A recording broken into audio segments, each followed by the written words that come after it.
Assalamualaikum warahmatullahi wabarakatuh. Nama saya Ratih Primatora Tias Wirahati, NIM 1825055 dari program studi manajemen kelas 5B. Baiklah, saya di sini akan menjawab pertanyaan untuk UAS metodologi penelitian. Riset adalah penelitian dan proses investigasi yang dilakukan dengan aktif, tekun, dan sistematis yang bertujuan untuk menemukan, menginterpretasikan, dan merevisi fakta-fakta. Penyelidikan intelektual ini menghasilkan suatu pengetahuan yang lebih mendalam mengenai suatu peristiwa, tingkah laku, teori, dan hukum, serta membuka peluang bagi penerapan praktis dari pengetahuan tersebut. Rumusan masalah. Menurut Paryatawestra, rumusan masalah ini ialah sebuah masalah yang terjadi jika seseorang itu kemudian berusaha untuk mencoba suatu tujuan ataupun juga percobaannya yang pertama untuk bisa atau dapat mencapai tujuan tersebut sampai berhasil.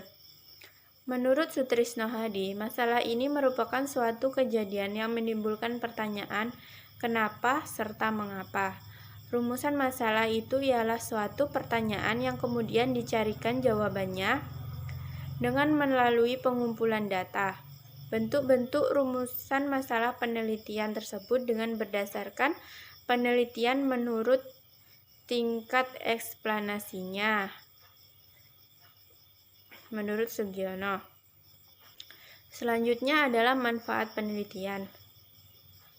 Manfaat penelitian merupakan kegunaan hasil penelitian baik bagi kepentingan pengembangan program maupun kepentingan ilmu pengetahuan.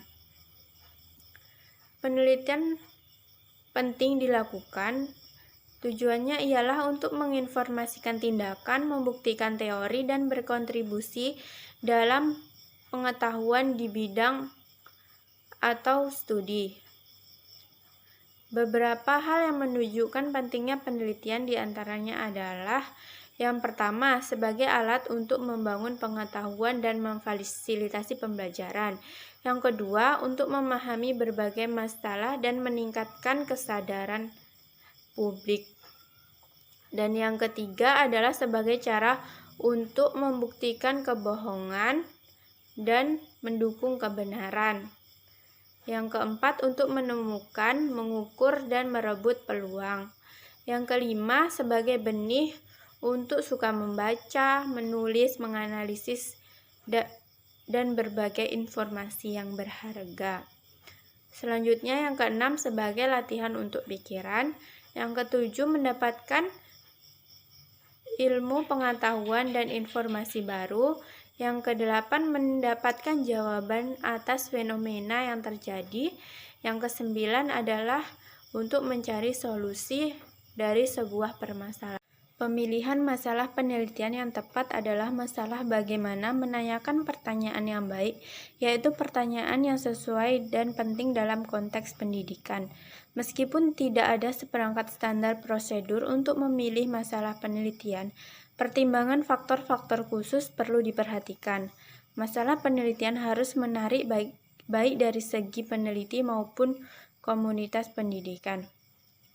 Seluruh proses pencarian masalah penelitian adalah suatu langkah yang penting untuk menjadi seseorang yang profesional, sehingga hasil yang ia capai dalam penelitian tersebut dapat mendukung profesinya berupa pengalaman yang berharga, memperoleh informasi dan pengetahuan.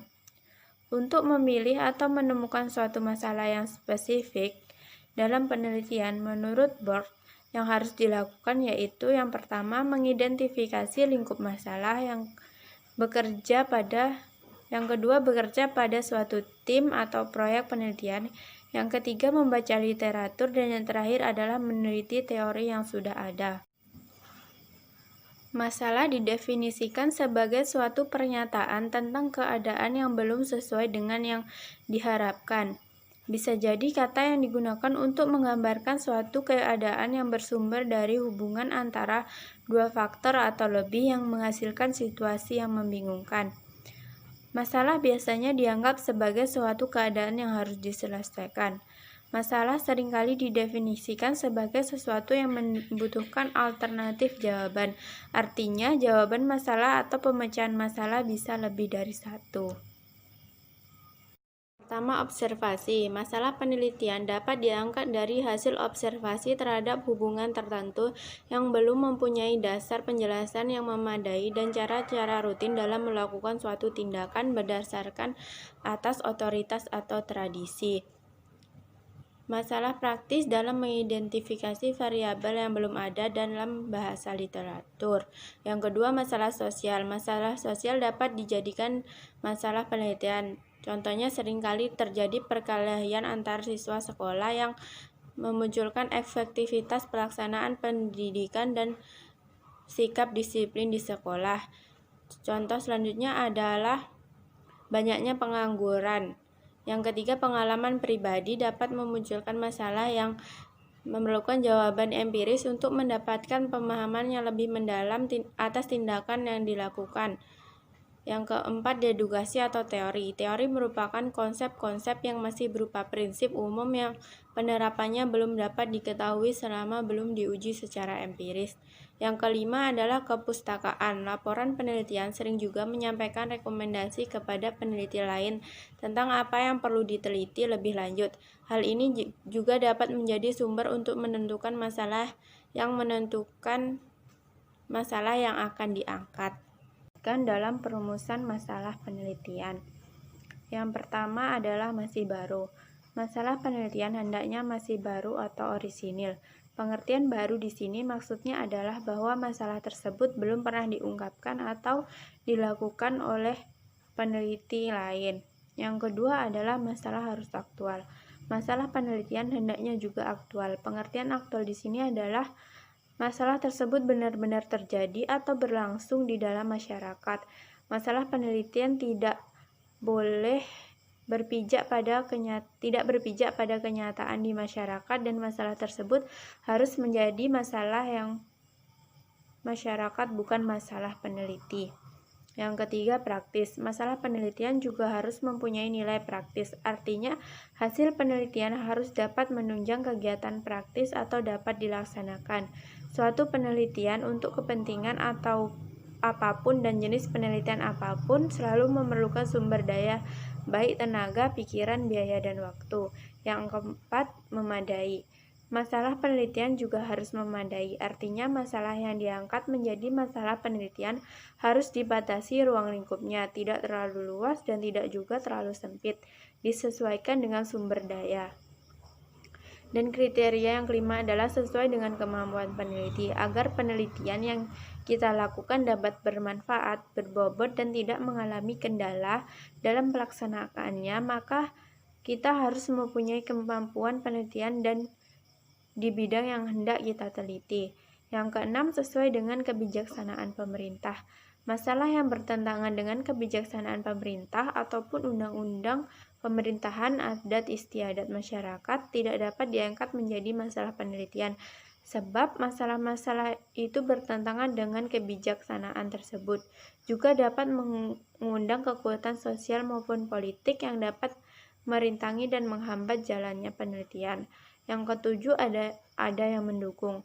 Suatu penelitian memerlukan sumber daya, baik berupa tenaga, biaya, waktu, dan sebagainya. Penelitian apapun selalu memerlukan biaya, dan biaya ini biasanya dapat diperoleh dari instansi-instansi pendukung atau sponsor, baik swasta maupun pemerintah. Apakah semua penelitian memerlukan hipotesis? Tidak semua penelitian membutuhkan hipotesis, karena tergantung pada jenis penelitian dan variabel dalam penelitian tersebut.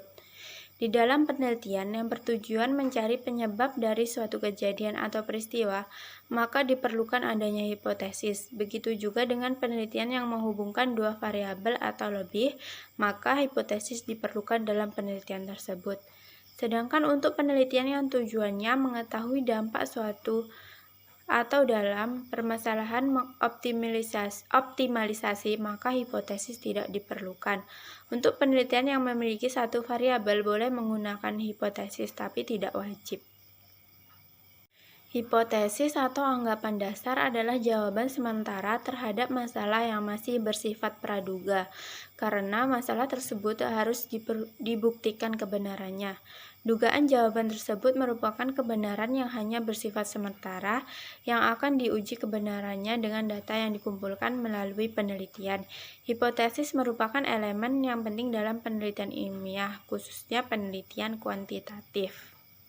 Bersumber perumusan hipotesis yang pertama dari peneliti sendiri, yaitu sumber pengetahuan umum peneliti mengenai bidang yang akan ditelitinya. Yang kedua dari teori konsepsi, yaitu bahwa teori-teori dan konsep yang sudah ada lalu dikendalikan sedemikian rupa sehingga dapat dibentuk menjadi suatu hipotesis. Yang ketiga dari penelitian terdahulu, yaitu hasil penelitian yang sudah ada kemudian dibentuk menjadi sebuah hipotesis untuk diuji kembali kebenarannya. Pengolahan data penting karena hasil dari pengolahan data merupakan sebuah arti atau makna yang nantinya berguna untuk memecahkan masalah penelitian. Data didapatkan dari lapangan disebut juga data mentah. Data mentah yang sudah dikumpulkan akan dibagi menjadi kelompok-kelompok dan dibagi menjadi kategori, diolah sedemikian rupa sehingga dapat menjawab sebuah pertanyaan dan berguna untuk menguji sebuah hipotesa. Prestasi data merupakan sebuah bentuk dari kegiatan untuk melakukan penggabungan terhadap sebuah hasil dari analisis dengan berbagai macam pertanyaan, kriteria, maupun pada sebuah standar tertentu guna untuk dapat menciptakan sebuah makna dari adanya sebuah data yang dimana telah dikumpulkan oleh seorang peneliti untuk mencari sebuah jawaban terhadap masalah yang terdapat di dalam sebuah penelitian yang sedang diperbaiki. Contoh proses interpretasi data juga dapat ditunjukkan pada jenis data statistik. Misalnya data jumlah pelamar kerja ojek online berdasarkan tingkat pendidikan terakhir. Data-data tersebut dapat melalui proses interpretasi untuk memperoleh informasi tentang pengaruh tinggi rendahnya pendidikan terhadap pelamar kerja di jasa ojek online.